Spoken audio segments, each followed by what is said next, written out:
Muy buenos días, bienvenidos a Encuentro con Julio Villagrán, una mañana de martes 8 de mayo del 2018. Este día en Costa Rica se asume como presidente Carlos Alvarado, un periodista de 38 años. Será el nuevo presidente de Costa Rica. Este día es esa fiesta cívica en ese país. Va a asumir un presidente muy joven, con mucha visión, un periodista también, otro periodista que se suma a la lista de presidentes en estos nuevos tiempos. Derrotó a un pastor evangélico que también competía, otro joven de 42 años que competía por la presidencia de Costa Rica. Este día va a haber fiesta en San José, en todo Costa Rica habrá fiesta porque asume un nuevo presidente de ese país. Esta mañana vamos a platicar con el ingeniero Manuel Díaz Flores, es nuestro invitado, es el gerente de geología del Ministerio de Ambiente y Recursos Naturales. Vamos a hablar sobre el tema de los enjambres sísmicos que se ha desatado en el oriente del país. También vamos a hablar sobre la situación de la tierra, de los deslizamientos en el país. Se nos viene un invierno, podría ser copioso. De eso vamos a platicar esta mañana en nuestra propuesta. Manuel, gracias por aceptar esta invitación y estar con nosotros. No, al contrario, muchas gracias a usted, Julio, por invitarnos y platicar del tema que nos apasiona, ¿verdad? Y poderle transmitir a la población un poco de lo que sabemos, ¿verdad? Para eso nos han entrenado. Perfecto, gracias por estar con nosotros. Esa es la propuesta que tenemos para usted. Vamos a conocer de primera mano del mismo gerente de geología del Ministerio de Ambiente sobre estos temas que son de coyuntura. Mucha preocupación en el oriente del país, sobre todo en Chirilagua, San Miguel y también en Tipucá, La Unión. Ha temblado muy fuerte y eso es el tema que tenemos en esta mañana. Quédese con nosotros, ya regresamos.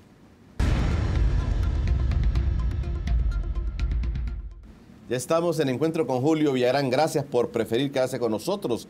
Si usted va a utilizar su teléfono celular, nuestra aplicación TVX Play, y quiere conocer en detalle nuestros principales programas, como esta entrevista, lo puede hacer.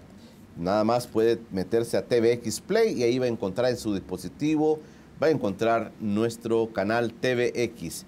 Este programa también se retransmite a las 11 de la noche para todos aquellos que siempre están pendientes de, a veces lo ven cortado el programa, entonces es también un programa para poderlo ver en la noche. Hoy me acompaña en el estudio el ingeniero Manuel Díaz Flores, es el gerente de geología del Ministerio de Medio Ambiente en la zona oriental del país, básicamente en Chirilagua, San Miguel e en Tipucá, La Unión. Se ha generado un enjambre sísmico, ya dicen los periódicos, lleva más de 500 réplicas, digamos, que se dan, o temblores que se dan en la zona, y se espera que siga este proceso. Escuchaba que los próximos días pueden continuar esto, pero el experto está con nosotros y le damos la bienvenida. Manuel, gracias nuevamente por aceptar esto. ¿Preocupación en el oriente del país? Por supuesto. Por estos enjambres. Por supuesto, este es un enjambre muy bravo, como decimos en sismología. Inició el sábado a las 6:33 de la tarde, ¿verdad? Y hasta las 6 de la mañana de este día martes tenemos contabilizados ya 583 sismos, ¿verdad? De esos, 91 han sido reportados como sentidos. Eso hace más o menos un promedio de un temblor por hora, ¿verdad? Y de toda esa sismicidad que hemos tenido, hay 4 que muy particulares, particulares por la magnitud, ¿verdad? El de más alta magnitud fue el día domingo a la 1 de la tarde con 2 minutos y tuvo una magnitud de 5.6. Y anterior a eso, el domingo, siempre domingo por la mañana, ¿verdad? Tuvimos otros 3 temblores o sismos, comenzando a las 6:37 de la mañana el primero, el segundo a las 6:44 y un tercero a las 8:52. Los 3 tuvieron una magnitud de 5.3. Fuertes. Son sismos muy fuertes, sí. Me voy a quedar con el último, que fue, repito, el que ocurrió ya por la tarde, ¿verdad? Con una magnitud de 5.6. Y un sismo de esa magnitud es capaz de causar daños moderados en viviendas formales, ¿verdad? Y es capaz de causar daños ya de consideración en viviendas de bajareque y de adobe, tal y como lo hemos estado viendo por los medios. Se decía que se descarta, Manuel, decían ustedes, se descarta que sea de origen volcánico esto, digamos, es otro tipo de... Tal vez nos puede explicar un poquito... Sí, cómo no. Sí, la diferencia. Mucha gente nos ha estado consultando, ¿verdad?, respecto a que si hay alguna relación con el volcán. Nosotros lo que hemos comentado es que no, que es una sismicidad por fallas locales, ¿verdad? La sismicidad está concentrado en un sitio específico de la República, en la zona de Chirilagua y de Intipucá. Esa zona es atravesada por varias fallas locales. Estamos hablando de una sismicidad que si usted la compara, el volcán está aproximadamente unos 30, 40 kilómetros de distancia. En algunos casos se ha visto que esa sismicidad puede inducir algún efecto en los volcanes, pero nosotros inmediatamente el domingo estuvimos también monitoreando la sismicidad en el volcán y no observamos ningún cambio. Y no lo hemos observado hasta la fecha. También entramos en contacto pues, con la gente de los alrededores del volcán, que también a veces escucha, ve cosas, ¿verdad?, y nos retroalimenta. Y tampoco nos han dicho que hayan observado algo. Ni el Conchagua, digamos, que es el otro. Ni tampoco el volcán de Conchagua, que es otro volcán cercano, ¿verdad?, a la zona. Son fallas locales. ¿Qué es una falla? Bueno, una falla es una ruptura en el subsuelo. Usted nos oye hablar de profundidades, ¿verdad? En este caso, la sismicidad ha estado ocurriendo entre 1 y 5 kilómetros, es decir, que son bien superficial. Son superficiales para nosotros, ¿verdad? Y eso tiene implicaciones también en cómo se sienten. Entre más cerca están de la superficie, el efecto la sacudida es mucho más intenso. Porque a veces dicen los grados no fue mucho de los grados, dicen, pero la superficialidad es poca, entonces se siente más fuerte. Así es. Y muchos pueden decir, es que 5.3 pues no es tan grande, ¿verdad? Porque tal vez se recuerdan de los 7.6 del 2001, ¿verdad? Pero al estar cerca de la superficie sí tiene un efecto, una sacudida mucho más intensa. Y tal vez sí se concentra en una zona específica, ¿verdad?, la sacudida. También muchas veces nos lo han reportado y algunos lo han sentido también, que en estos casos la sacudida viene acompañada de una onda sonora, ¿verdad? Y entonces el famoso retumbo, ¿verdad? Y esto quizás no tiene ningún efecto en las estructuras, pero sí en la gente, ¿verdad? Porque la gente se asusta, ¿verdad? ¿Pasó hoy? Es muy probable. No tenemos reportes de sonido, pero es muy probable que sí los haya habido, ¿verdad? Manuel, estaba leyendo también que se reportó otro enjambre o temblores en la zona de Chalchuapa. ¿Tienen alguna relación estos? No, tampoco. Son otras fallas las que han estado generando la sismicidad en Chalchuapa. Sí, el Chalchuapa, el enjambre comenzó el domingo 29, ¿verdad? Y lo tuvimos por toda la semana. Se estuvo reportando ese enjambre. Quizás ahí el sismo de mayor magnitud fue de 4.4, el mismo domingo que comenzó el enjambre. Posteriormente han continuado los sismos. Pero no hemos tenido tantos sismos de magnitudes considerables, digamos, ¿verdad? Nosotros todavía no hemos dado por cerrado ese enjambre, lo seguimos monitoreando, aunque tengo que decir también que durante los últimos 3 días ha habido una disminución en la sismicidad en la zona, ¿verdad? Así que es probable que si continúa así, hoy o mañana podamos cerrar ese evento y quedarnos nada más con el evento en Chalchuapa, en Intipucá. Pero respondiendo a su pregunta, no son zonas totalmente diferentes, son fallas distintas. Nosotros tenemos identificadas 12 zonas de enjambres en el país, desde la zona de Aguachapán, de Tacuba, hasta el Golfo de Fonseca. Todo el eje volcánico es una zona donde también hay muchas fallas, ¿verdad? Y ahí es donde se concentran los enjambres. Nosotros tenemos dos zonas ese eje volcánico, ¿verdad? Donde, repito, son 12 zonas. En Oriente nosotros tenemos 4, la zona de Berlín, que ya algunos habrán escuchado, enjambre en Berlín, ¿verdad? La zona del volcán de San Miguel. Esta zona que tenemos ahorita, que es Chirilagua. La zona de Chirilagua, que es una zona mucho más grande, quiero aclararlo. Esta zona 11, que nosotros la tenemos así clasificada, va desde el Delirio hasta La Unión, hasta Conchagua, el volcán de Conchagua, y desde Chirilagua, Intipucá, hasta el Carmen, al norte, ¿verdad? Entonces es una zona mucho más grande.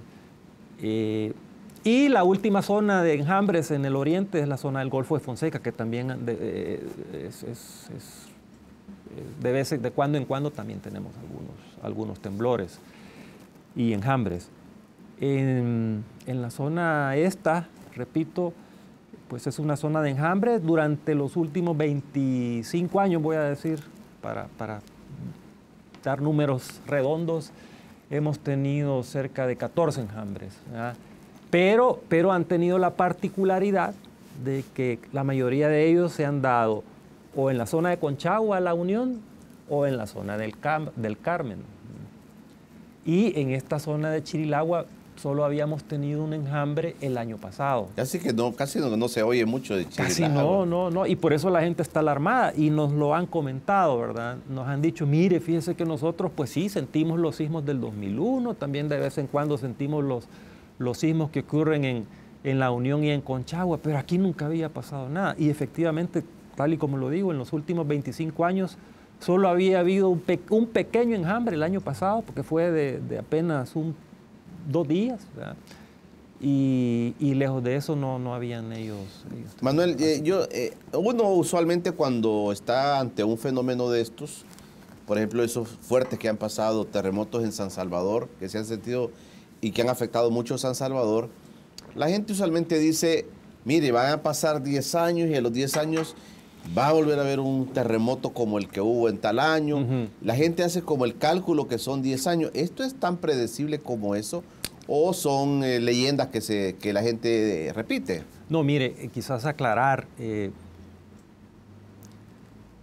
nosotros podemos experimentar un sismo. En El Salvador, todos los salvadoreños deberíamos de estar conscientes, ¿verdad?, de que nosotros podemos experimentar un sismo de gran magnitud en cualquier momento. Nadie puede predecir cuándo va a ocurrir un sismo, y mucho menos uno de gran magnitud. Por toda la tecnología, incluso con toda la tecnología que hay, ¿verdad?, todavía es algo que el ser humano, el hombre, todavía está limitado, digamos. Pero se han hecho avances, tampoco se puede negar, avances muy importantes en identificar, por ejemplo, las zonas, ¿verdad? Eso ya es un avance. Usted, por ejemplo, es poco probable, y usted creo que nunca ha oído de un sismo en Chalatenango, por ejemplo. Entonces sí se han ido haciendo avances en el sentido de identificar zonas, de instrumentar zonas también. Pero volviendo al tema que usted me comentaba, de cada cuándo, sí, en base a los registros sísmicos, ¿verdad?, uno puede ir sacando algunas estadísticas, ¿verdad? Y es así como llegamos a la famosa estadística de que una vez cada 20 años, ¿verdad?, en El Salvador ocurre un sismo. Pero eso no quiere decir que cabal a los 20 años, ¿verdad?, va a ocurrir el sismo. Son estimaciones, son promedios en base, repito, al historial sísmico. Pero digamos técnicamente, así como usted dice que se estudia ahora, ¿cuál es el fundamento de esto? O catálogos sísmicos, ¿verdad? Pero también hay que, o sea, el catálogo sísmico no es nada más que el historial, ¿verdad? Pero también hay que comprender que los catálogos son limitados, ¿verdad? Estamos hablando de catálogos que cuando mucho se remontan a los registros que los españoles, desde 1500, que llegan a América, comienzan a reportar en algunos casos, en algunos casos. Entonces, usted podrá, en el mejor de los casos, usted podrá tener un catálogo que va de 500 años, pero cuando usted mide eso contra millones de años, entonces usted está viendo una ventanita nada más. Entonces también hay que comprender que los catálogos tienen una limitante y probablemente haya fenómenos que todavía no los hemos visto los seres humanos. Pero bueno, también hay que comprender que es un punto de partida y sirve, y esos catálogos sirven, y toda esa información sirve para mejorar los sistemas constructivos y los códigos de construcción. Perfecto. Vamos a ir platicando, Manuel, sobre lo que ha sucedido en la zona oriental del país. ¿Qué va a pasar? ¿Van a continuar temblando en esa zona? Eso es lo que vamos a preguntarle a nuestro invitado, el gerente de Geología del Ministerio de Medio Ambiente y Recursos Naturales, el ingeniero Manuel Díaz, que está conmigo. Ya regresamos.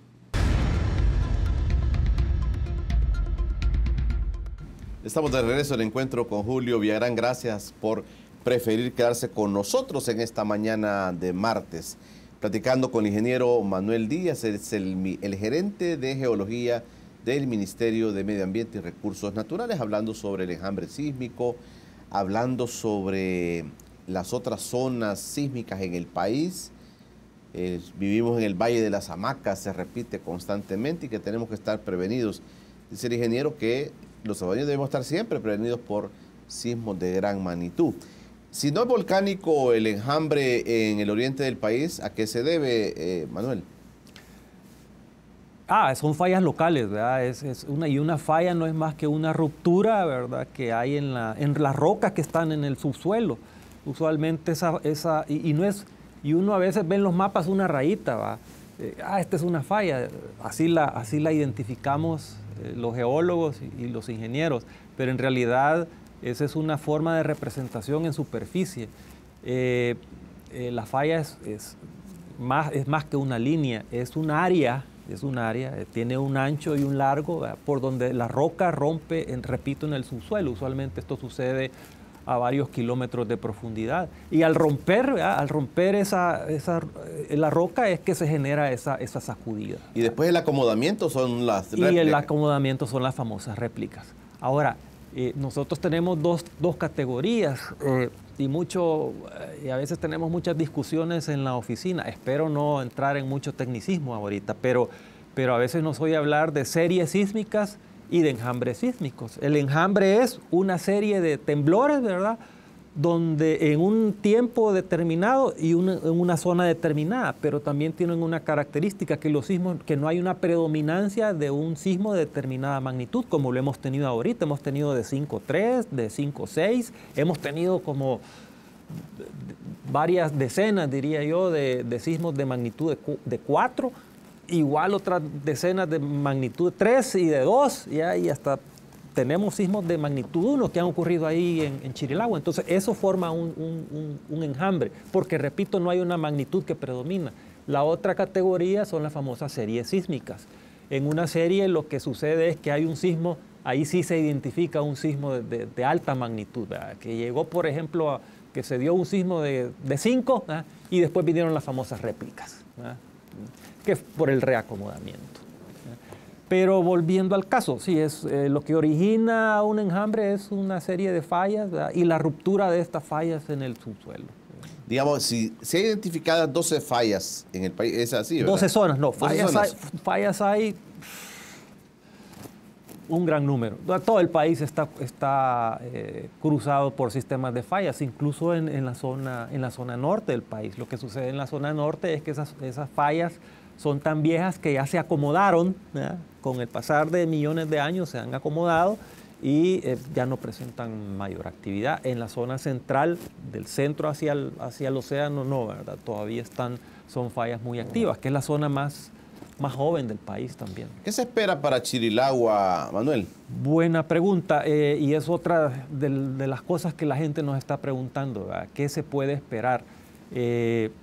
en base a otros enjambres que experiencias de otros enjambres, yo creería que esto, repito, que bueno, es nuestra apreciación, ¿verdad? Porque ya dije también que uno no puede predecir cuándo puede ocurrir un sismo grande o exactamente cuánto puede durar un enjambre, pero estimamos que en base a otros enjambres que hemos visto, esto puede durar, así como hemos estado teniendo la actividad, por lo menos hasta una semana, ¿verdad? Por lo menos una semana. Y es probable que se extienda más allá otro par de semanas donde la actividad pues vaya disminuyendo, ¿verdad? Debido a que poco a poco vayan estas fallas acomodándose. Si van 600 temblores, ¿qué cantidad podemos esperar? Podemos llegar, a veces fácilmente podemos llegar a más de 1000, así como vamos a más de 1000, ¿verdad? Y puede ser que al final del enjambre andemos por unos 2000, 3000 temblores. Este enjambre de esa zona tan clara, tan identificada, ¿puede afectar otras zonas, Manuel? Sí, puede acumular. Provocada, digamos, desde este origen. No es que se dé otro evento, sino que del mismo origen se puede provocar en otras zonas. En algunos casos puede inducir sismicidad en zonas aledañas, ¿verdad? Y quizás el ejemplo más claro es lo que sucedió en el 2001. ¿Verdad? En el 2001 nosotros tuvimos un sismo en el océano, ¿verdad? El del 13 de enero. Ese sismo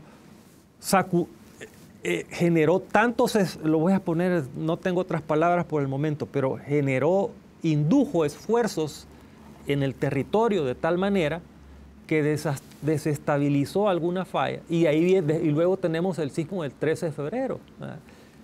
Ya estudios posteriores, por supuesto, que se hicieron, indican de que el sismo del 13 de enero indujo el sismo del 13 de febrero. Entonces ese es un ejemplo de cómo un sismo puede en algunos casos, influenciar en la ocurrencia de otro. La gente tiene que estar muy prevenida, entonces en la zona de Chirilagua pueden seguir ocurriendo eventos de magnitud considerable. Como ya dije, pueden seguir, por lo menos esta semana van a seguir ocurriendo, ¿verdad? Y sí uno nunca puede descartar también que pueda ocurrir otro sismo de similar a magnitud a los que hubo el domingo o incluso un poquito mayor.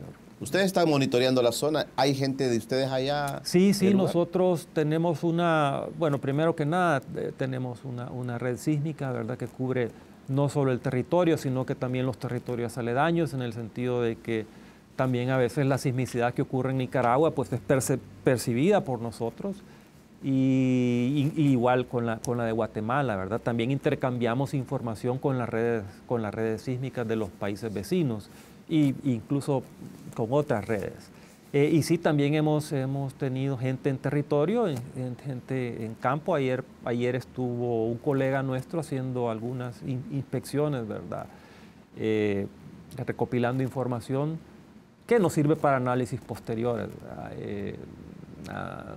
Siempre andamos tras la búsqueda de evidencias, por ejemplo, de trazos de la falla, por ejemplo, ¿verdad?, que no siempre es fácil encontrarla. Es más, es muy difícil encontrar. Uno cree que porque se rompió nos oyen hablar de que se rompió la roca, ¿verdad?, y que aparecen grietas automáticamente en la superficie. Es bien difícil a veces encontrarlas y bueno, nos ayudan a nosotros porque nos dan una idea de la longitud de la falla probable, ¿verdad? Y de la orientación también de la falla, que eso también tiene muchas veces que ver con la direccionalidad de las ondas que se mueven en el subsuelo. Por supuesto, estas son cuestiones muy técnicas que nos sirven a nosotros para análisis posteriores. También andábamos recopilando daños para ver cómo las estructuras pues son afectadas por las sacudidas. ¿Qué se encontró? Mire, lo que pasa es que muchas de las viviendas de la zona son de bajareque y de adobe, ¿verdad? Y es comprensible, es una zona rural, ¿verdad? y todavía en nuestro país pues se usa mucho. En otras partes del mundo eso ya es prohibido porque no tiene ninguna resistencia, ¿verdad?, a una sacudida sísmica, ¿no?, a fuerzas laterales. ¿Ha ido eliminando eso en el mundo? En algunas partes del mundo se ha ido limitando ese tipo de construcción porque, como repito, no tiene ninguna resistencia lateral, entonces es muy fácil que una pared caiga. Y bueno, y si cae, y si usted tiene la cama a la par, pues probablemente va... Estaba viendo unas fotografías del lugar, que las paredes inclusive son muy anchas, son bien anchas, sí, que usualmente las construyen así en el campo, ¿verdad?, de puro adobe, y que se habían despedazado mucho. Sí, el adobe pues tiene esa particularidad de que el bloque es un poco más, perdón, es un poco más ancho, y a veces también lo ponen en forma de trinchera, le llaman. Hay diferentes formas constructivas del adobe, pero repito, no es lo más apropiado. También en algunas partes del mundo se ha tratado, ¿verdad?, de combinar el adobe con sistemas formales, es decir, combinando, por ejemplo, una columna y una viga de concreto y acero con un relleno de adobe, pero creería yo que y que en algunos casos han dado algunos resultados, pero hay que comprender también que sí, la pobreza en nuestro país también llega a niveles que a veces la gente pues no puede hacerlo. En términos generales, nuestra vivienda es muy susceptible todavía en nuestro país en general. En el campo sí, en la ciudad ha habido obviamente cambios importantes desde el sismo del 86. El sismo del 86 botó todo lo deficiente que había hasta ese entonces, y sí, en la ciudad ha mejorado, creería yo, pero en el área rural todavía falta, falta mejorar los sistemas constructivos. Sí. Y repito, no es por desconocimiento, fíjese, sino que es repito, a veces por... La pobreza. Por otros factores, ¿verdad?, como es la pobreza. Que usted la gente no tiene acceso, digamos, sí, a una construcción más segura. Ellos están viendo el día a día, ¿verdad?, cómo sobreviven en algunos casos, ¿verdad? Claro. Manuel, yo quería que platicáramos el siguiente bloque sobre la tecnología que ustedes están usando. Nosotros viviendo en un país tan sísmico, me imagino que hay mucha inversión en tecnología, aparte de la experticia que tienen ustedes como técnicos, pero también, como usted decía, la tecnología usualmente va avanzando y nos va dando más elementos como para hacer prevenciones, digamos, en el caso de los terremotos, de los sismos. De eso quiero que hablemos cuando regresemos, con todo gusto, después de este corte. Ya regresamos.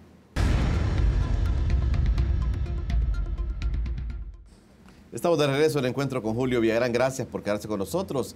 Esta mañana hablamos sobre el tema de los enjambres sísmicos que se han dado sobre todo en la zona oriental, pero estamos aprovechando la presencia del gerente de Geología del Ministerio de Medio Ambiente y Recursos Naturales, ingeniero Manuel Díaz, para platicar sobre estos elementos que muchas veces uno desconoce, el uso de la tecnología que tiene el país.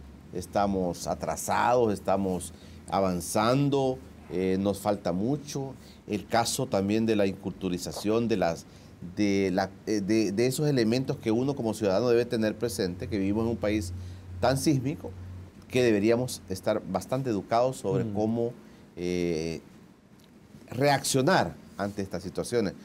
En el tema tecnológico, Manuel, ¿cómo está el país en materia de sismicidad?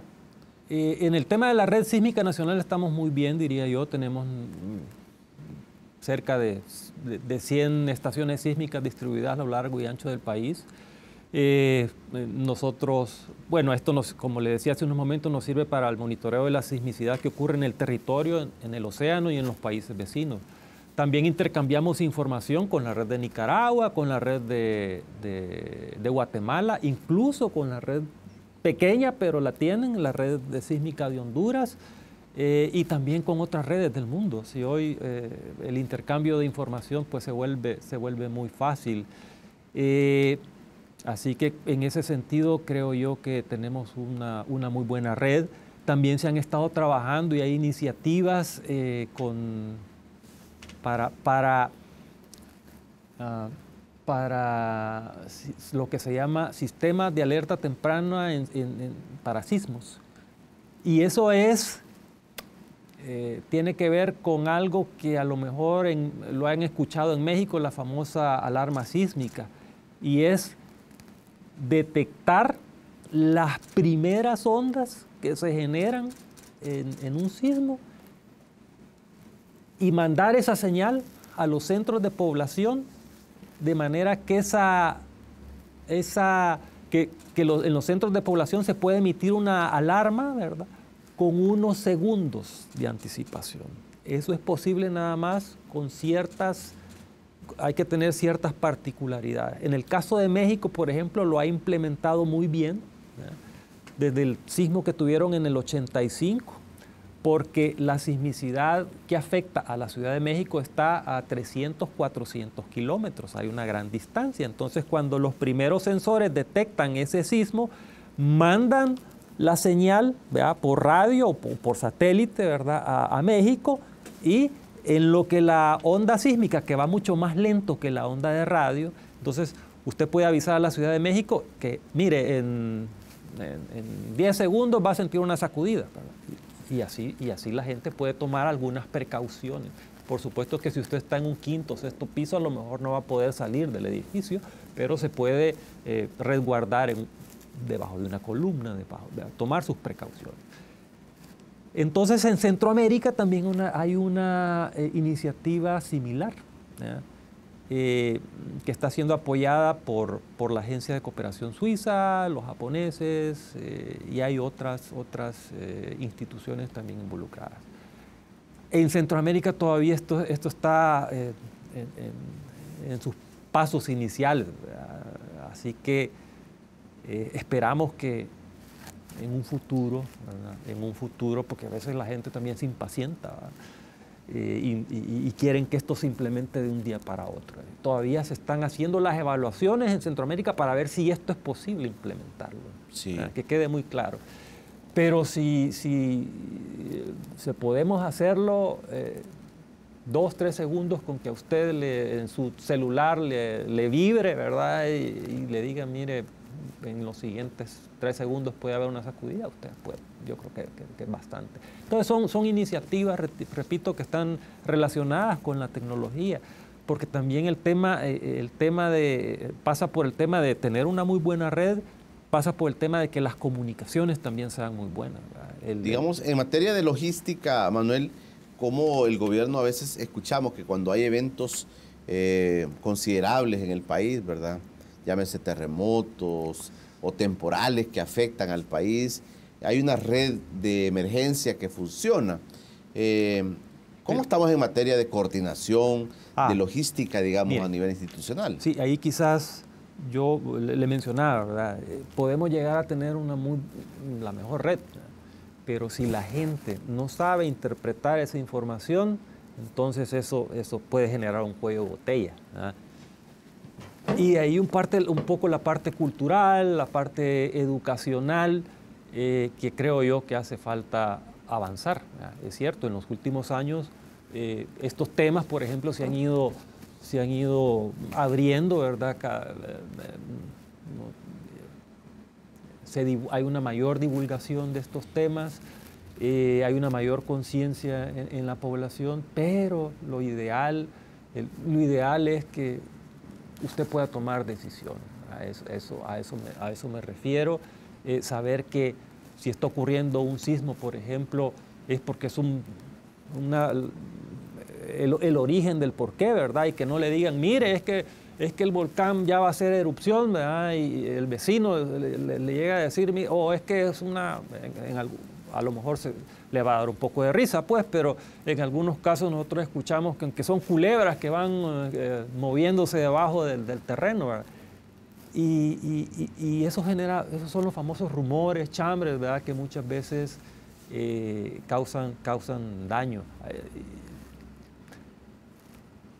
El tema cultural es un tema muy, muy importante. Repito, y es algo que hay que irlo construyendo, ¿verdad? No es un tema que de la noche a la mañana pues se va a poder, que todos estemos conscientes, ¿verdad?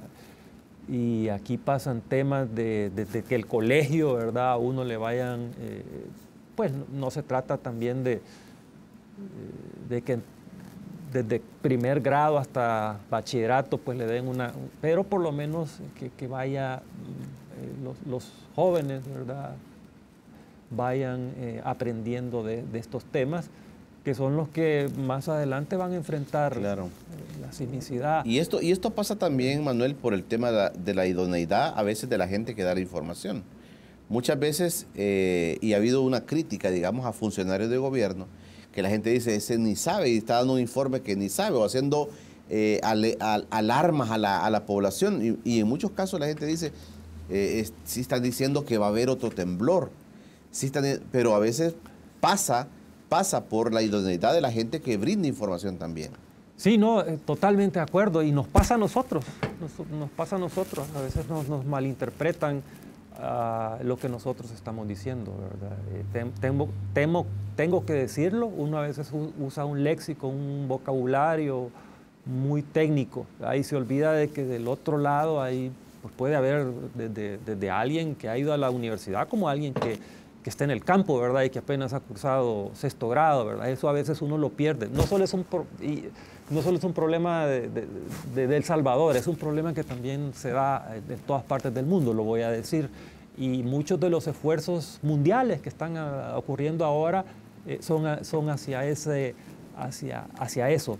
Fíjense que me voy a salir un poquito del tema, pero hace aproximadamente, fue la semana pasada, hemos estado en un taller con gente de la NOAA, que es la agencia que ve los temas del tiempo en los Estados Unidos. Y se está caminando ahorita a generar un pronóstico del clima, ¿verdad?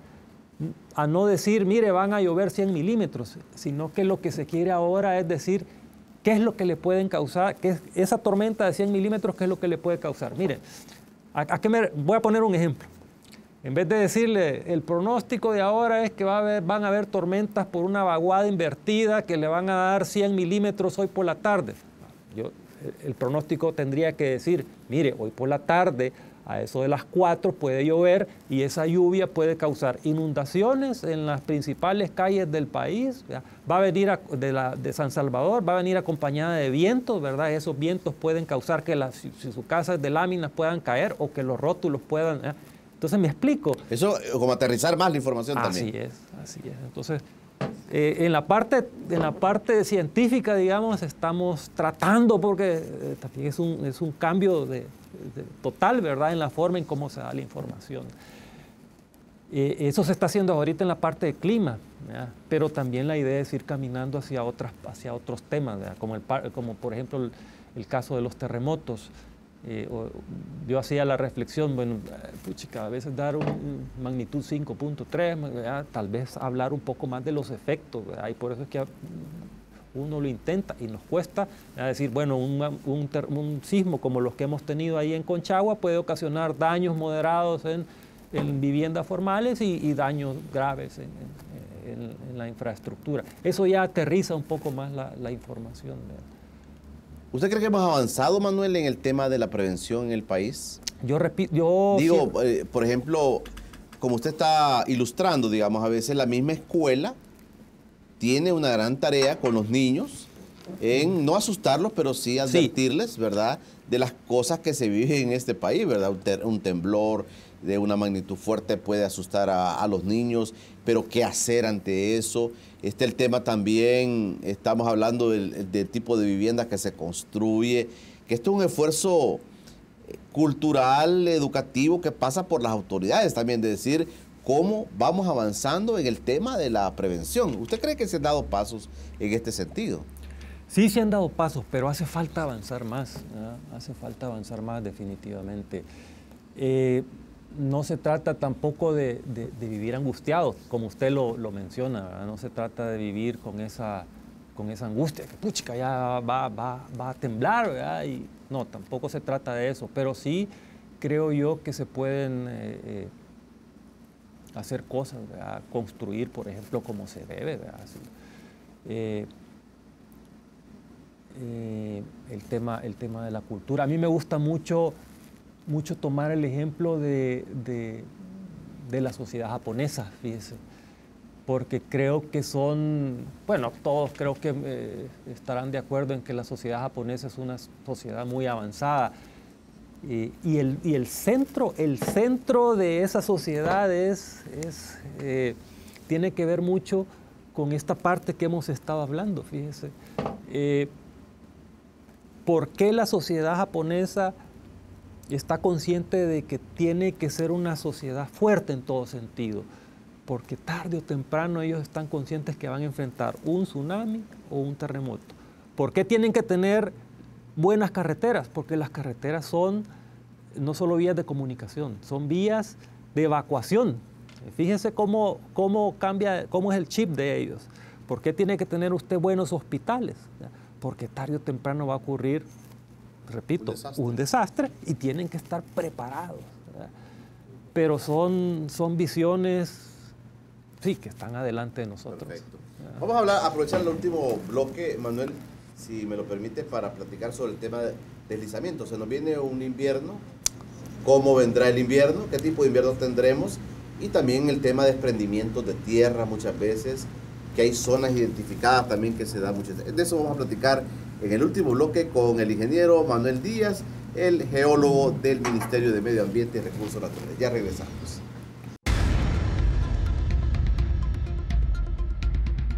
Gracias por quedarse con nosotros en el encuentro con Julio Villagrán, platicando con el ingeniero Manuel Díaz, geólogo del Ministerio del Ambiente y Recursos Naturales, hablando del tema de los enjambres sísmicos, pero también el tema de los deslizamientos de tierra, de los desbordamientos de tierra. Se nos viene, ¿qué tipo de invierno se nos viene, Manuel, si tiene información sobre este tema? Bueno, fíjese que hasta ahora nuestros colegas de meteorología han estado hablando que estamos bajo la influencia de la Niña. Y la Niña se traduce en nuestra región y específicamente en El Salvador en mayores lluvias. Pero estamos bajo la influencia de la Niña. El Niño es la sequía sí, y correcto. La Niña es lo contrario. Así es. Pero estamos a una transición hacia un invierno neutro. El invierno neutro debería ser un invierno normal, ¿verdad? Pero con normal no quiero decir que no puedan pasar cosas, como no. Lo normal en un país tropical, ¿verdad?, es que llueva y que llueva bastante. Entonces, ojo con eso. Y que posiblemente también dice que al final del año, pero esto todavía falta bastante, podamos terminar en niño, ¿verdad? Entonces pudiera ser que el final del invierno sea llueva un poquito menos. Pero los cambios tampoco se dan de un día para otro, ¿verdad? Toman su tiempo, toman meses. Así que dice la gente que se ha retrasado las lluvias, Manuel. Pues fíjese que ha sido un invierno, ustedes creo que lo habrán notado, un poco irregular. En principio nuestros colegas estaban hablando de que abril iba a ser, por ejemplo, iban a haber pocas lluvias y ha sido todo lo contrario. Llovió bastante en abril, lluvias puntuales pero muy fuertes, muy productivas. Sí. Y mayo, muy productivas. Sí, muy intensas. Sí. Bueno, y mayo comenzó con algunas lluvias y en los últimos días se han restringido, se han limitado. Así que, pero esperamos que va a ser un invierno, hasta ahora diría yo, normal, ¿verdad? Y eso significa lluvias en un país tropical. Esto tiene sus consecuencias. Usted me comentaba la parte, que le comentara un poco de la parte de los deslizamientos, ¿verdad? Los deslizamientos sí también son un tema que nuestra área toca ver.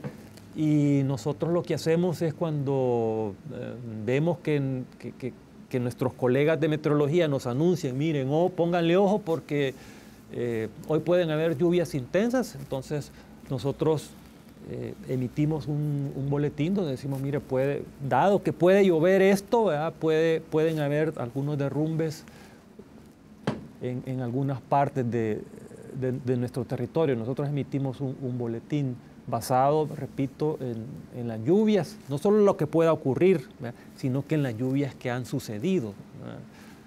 porque puede ser que vengamos de un periodo muy lluvioso y de repente vamos a tener tormentas ahora, entonces la probabilidad se incrementa. Así solo estoy tratando de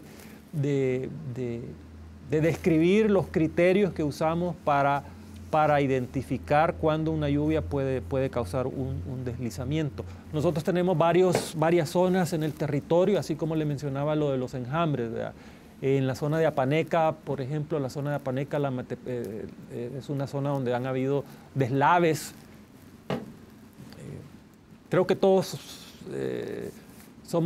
estamos familiarizados con el término deslaves, pero sí. Si no, bueno, un deslave es un desprendimiento, digamos, que por lo general ocurre en un volcán, ¿verdad? Donde las pendientes son muy fuertes. Entonces hay un desprendimiento, esa masa de suelo empieza a correr por las quebradas, ¿verdad? Y viene arrastrando rocas que están ahí, suelo que está también a lo largo de la quebrada, viene con mucha agua, ¿verdad? Y es el famoso deslave, ¿verdad? Que de repente ven las correntadas y eso llega hasta las partes planas, ¿verdad? Donde se deposita el material, y si ahí hay una vivienda, si ahí hay algo, puede tener un impacto muy fuerte.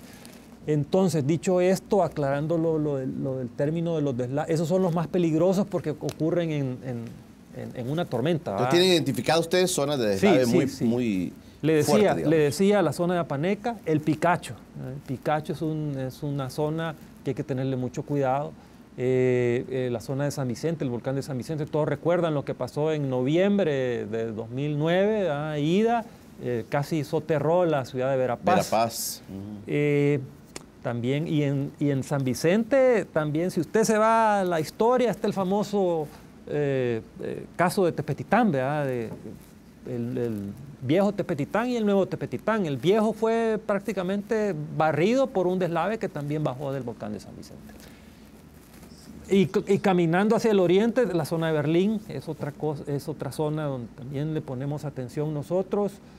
El volcán de San Miguel también es una zona con deslaves. Y la zona de Conchagua, en La Unión. Nosotros tenemos estaciones pluviométricas que están midiendo la lluvia, ¿verdad? Y cuando vemos que hay mucha lluvia, repito, emitimos un boletines, ¿verdad? Que los mandamos a Protección Civil y decimos, mire, ojo, no queremos decir, ojo con que ya está lloviendo mucho ahí, ¿verdad? Póngale atención, ¿verdad? Nosotros no podemos decir que vaya a ocurrir un deslizamiento, porque a veces uno no, pero sí le podemos decir, mire, ojo que ya llovió mucho, ¿verdad? Ya llovió mucho y póngale atención para que las autoridades de Protección Civil puedan tomar cartas en el asunto, y evacuar si procede, porque ellos son los responsables de eso. Así que eso es lo que le puedo comentar de los deslaves. También hay deslizamientos en la zona norte de nuestro país. Ahí son un poco diferentes. No digo que no puedan ocurrir deslaves, pero allá los suelos son diferentes y aparecen grietas y se mueve un poquito el suelo. Entonces son movimientos más lentos que dan tiempo para reaccionar. Manuel, yo quería plantearle algo que se escucha usualmente. Algunos empresarios o gente de construcción dice, es que mire, en el país para hacer una construcción, para hacer un sitio de viviendas, cuesta mucho y las autoridades no nos dan permisos, se retrasan mucho, pasan años, no otorgan los permisos, por una parte. Pero también por otra parte la gente a veces dice, mire, en esa zona tan riesgosa están construyendo en lugares donde hay mucha susceptibilidad. Yo quería preguntarle, Manuel, si es cierto de que en el caso del Ministerio de Medio Ambiente, para otorgar permisos en este tipo de viviendas, en zonas que podrían ser peligrosas, hay, digamos, realmente opiniones muy técnicas de parte de ustedes para el otorgamiento de estos permisos. Sí, en los últimos 10 años, ¿verdad? Nosotros preparamos, así como también tenemos la parte de alerta temprana, que es esta que le mencionaba, de avisar, también modelamos, ¿verdad? Modelamos, ¿qué significa modelar? Bueno, mire, si en este volcán ocurre un deslave, entonces ese deslave se va a venir por esta quebrada, ¿verdad?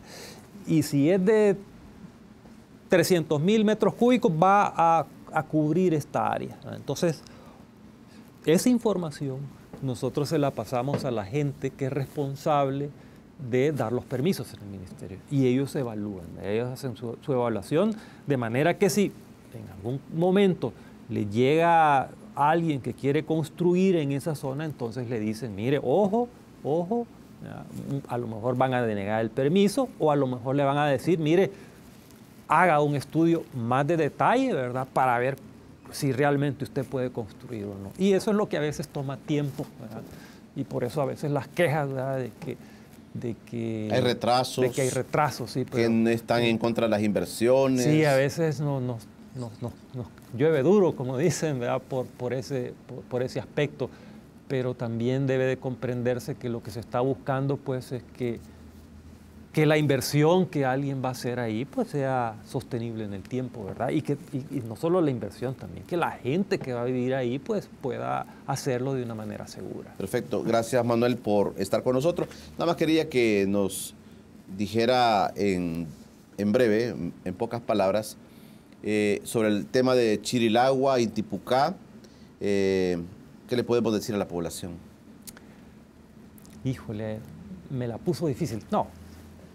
Primero que nada, creería yo decirle a la gente, siempre en estos casos, guarde la calma, ¿verdad? Guarde la calma, no haga caso de rumores. A veces los rumores son mucho más dañinos. Si usted tiene cosas que puedan caer en su casa, cosas mal puestas en su casa, también asegúrelas. Y lo último, a mí siempre me gusta recomendarle a la familia salvadoreña, mire, tengo un plancito, ¿verdad? Un plancito de emergencia familiar, porque a la hora de un sismo fuerte todos quieren agarrar el teléfono, todos quieren saber cómo está mi hijo, mi mamá, mis familiares, ¿verdad? Entonces es bueno también tener un plancito de manera que, mira, yo te voy a hablar a vos y no generar que ella me está llamando, ¿verdad? Ese tipo de cosas. ¿Dónde nos vamos a reunir también? Ese tipo de cosas, creo yo que siempre es bueno tenerlo y practicarlo. Claro. Ingeniero, gracias por estar con nosotros. No, gracias a usted, Julio. Bueno, a ustedes en casa, gracias por haberse quedado con nosotros. Mañana una nueva propuesta en Encuentro con Julio Villagrán. Pasen todos un feliz día.